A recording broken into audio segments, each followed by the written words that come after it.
We brought this to you as breaking news yesterday. An 8 by 5 foot hole opening up in the middle of a bridge in Del City. This was on the eastbound lane of I-40 near Sunny Lane Road and Southeast 15th. So joining us now to answer a few questions, because we know a lot of you have them, is Terry Angier with the Oklahoma Department of Transportation. Thank you so much for being with us here. Of course. Plain and simple, to the point, how does this happen? Of course, the age of a bridge is a major issue, but also the volume of traffic, and in this case, water seeping into. So extremes of temperature, rain, we've had a record number of rains, so a lot of different things. We are totally aware of this bridge, we've been watching it, but the potholes that develop, creating the holes, are not easy to predict. So we're very much on top of knowing when, fixing them when they happen, but it's hard to know when they're going to happen. Sure. We talked to one of your colleagues yesterday. He said this bridge is in a lot worse shape than other bridges, so we do have to keep an eye on it, like you just mentioned. Did you foresee this happening at some point? This has become, frankly, the bad news is this has become our poster bridge across this area. The good news is we've fixed so many of our bridges. We went from about 1,200 structurally deficient bridges in 2004 and 5 time period to about under 300 today. So we fixed so many of the other ones that this is becoming on top of the list of bad bridges for us in this area. So yes and no, we obviously expect the problems because the pavement is very old and the volume of traffic. We have up to 85,000 cars, and much of that is trucks. So that does a number on any type of pavement, but especially an old pavement. Okay, and this bridge in particular, how often is this checked? Is that daily? The inspections, the official inspections on a national level is about every 2 years, but a lot of times our crews are out and about doing visual inspections on some of the bridges like this one that we're aware of. So they're very familiar with the area, and as they're out on their routine daily work, they do take a look and make sure there's nothing suspicious that's happening. The thing I want to tell the public to give them a little bit of comfort is the fact that the substructure of this bridge, which is what normally causes failure, is in very good shape actually. It's the deck that's creating a lot of these problems, and the holes we are seeing are part of deck repairs needed that we're aware of. And in 2018, we're not just fixing the deck, which is what you would normally do in a case like this. We're fixing the whole thing. We're expanding it.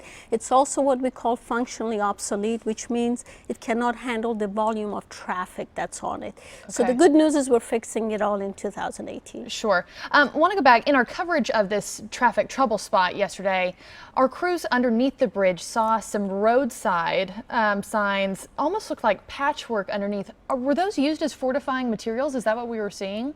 It's very common, even though, you know, signs, sometimes they're recycling, it seems like in this case, but it's very common that you would see a piece of wood or a plywood, or a sign like that. Or a sign like that. The sign is actually even stronger than a piece of plywood that you would see used. Okay. But it's purely to create a framework for them to put the concrete in.